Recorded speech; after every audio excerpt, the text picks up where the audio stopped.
శ్రీ గురుచరిత్ర 37వ అధ్యాయం. శ్రీ గణేశాయ నమః, శ్రీ సరస్వత్యై నమః, శ్రీ గురుభ్యో నమః.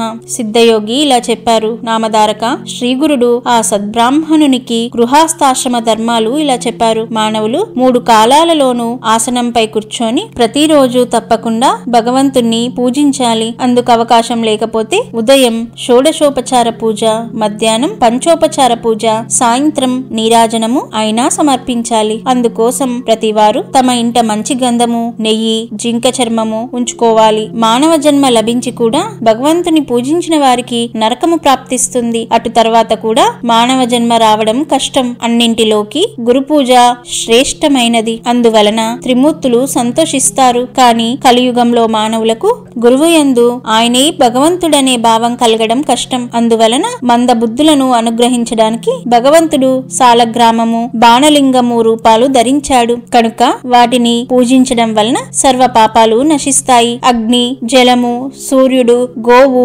సద్బ్రాహ్మణుడు వీటిలో భగవంతుణ్ణి భావించి పూజించవచ్చు. అన్నిటికంటే మానసిక పూజ శ్రేష్టం. మధ్యములకు మండలంలో పూజ, అదములకు విగ్రహారాధనము అవసరం. భక్తితో పూజించగలిగితే రాయి, చెక్క కూడా దేవుడై అభీష్టాలు ప్రసాదించగలవు. పీట మీద కూర్చొని శ్రద్ధగా సంకల్పము, ప్రాణాయామము చేసి పూజా ద్రవ్యాలు సిద్ధంగా పెట్టుకొని వాటిని ప్రోక్షించాలి. తర్వాత ఎదుట సింహాసనం మీద ఇష్టదేవత విగ్రహం ఉంచి దానికి కుడివైపున శంఖము, ఎడమవైపున గంట ఉంచి దేవుని మీదనున్న నిర్మాల్యం తొలగించి దీపం వెలిగించాలి. మొదట గణపతిని పూజించి గురువును స్మరించి తర్వాత పీఠాన్ని, ద్వారపాలకులను పూజించాలి. తర్వాత ఇష్టదేవతను మన హృదయంలో భావించి దానినే మన ఎదుటనున్న విగ్రహంలోకి ఆహ్వానించాలి. సాక్షాత్తు భగవంతుడే మన ఎదుట ఉండి మన పూజను గ్రహిస్తారని దృఢంగా గుర్తుంచుకోవాలి. ఆయనకు 16 ఉపచారాలతో పూజ చేయాలి. పూజకు తెల్లని పూలు శ్రేష్టం. పసుపు,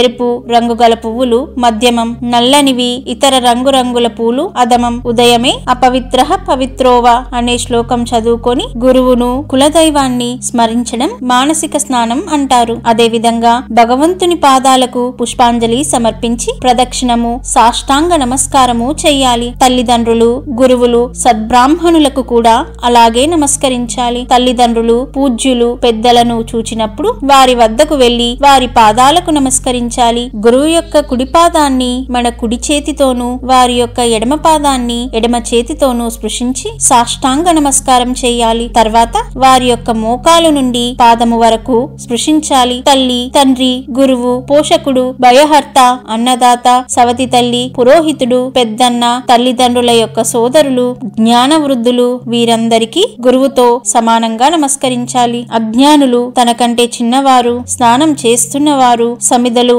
మొదలైన పూజా ద్రవ్యాలు తెస్తున్నవారు, హోమం చేస్తున్నవారు, ధనగర్వులు, కోపించిన వారు, మూర్ఖులు, శవము వీరికి నమస్కరించకూడదు. ఒక చేత్తో ఎవరికి ఎప్పుడు నమస్కరించకూడదు. గృహస్థుల ఇండ్లలో కత్తి, తిరుగలి, రోకలి, నిప్పు, నీరు, చీపురు వాడడం వలన జరిగే పాపాన్ని పోగొట్టుకోవడానికి వండుకున్న పదార్థాన్ని మొదట దేవతలకు, పితరులకు, సర్వజీవులకు, ఋషులకు, అతిథులకు అర్పించి మిగిలినది మహాప్రసాదమన్న భావంతో భుజించాలి. దీనిని వైశ్వదేవమంటారు. అతిథులను కులగోత్రాలు పట్టించుకోకుండా భగవత్ స్వరూపులుగా తలచి భోజనం పెట్టాలి. కారణం వారు సాక్షాత్తు సద్గురు రూపాలే. అతిథికి కాళ్ళు కడిగితే పితృదేవతలు, భోజనం పెడితే త్రిమూర్తులు సంతోషిస్తారు. అతిథికి భిక్ష కోసం వచ్చిన బ్రహ్మచారికి వైశ్వదేవము నైవేద్యము అవ్వకున్నా తప్పకుండా భిక్ష ఇవ్వాలి. భోజనం వడ్డించే చోట నీటితో అలికి ముగ్గు పెట్టి దేవతలను ఆహ్వానించి ఆకువేసి వడ్డించాలి. పతితుల పంక్తిన భోజనం చేయకూడదు. మొదట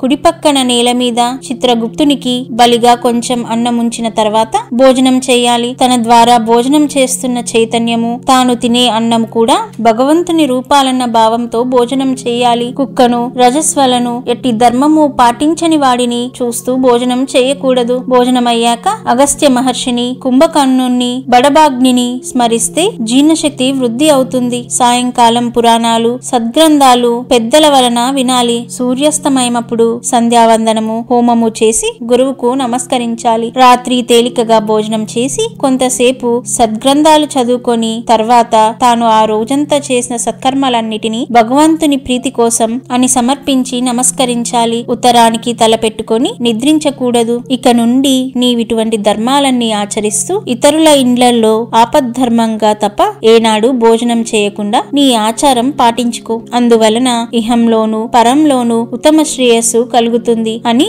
శ్రీగురుడు ఆ సద్బ్రాహ్మణునితో చెప్పారు. ఆ బ్రాహ్మణ దంపతులు ఆయనకు నమస్కరించి తమ ఇంటికి వెళ్లిపోయారు. శ్రీ దత్తాయ గురవే నమః. శ్రీ శ్రీపాద శ్రీ వల్లభాయ నమః. శ్రీ నృసింహ సరస్వత్యై నమః.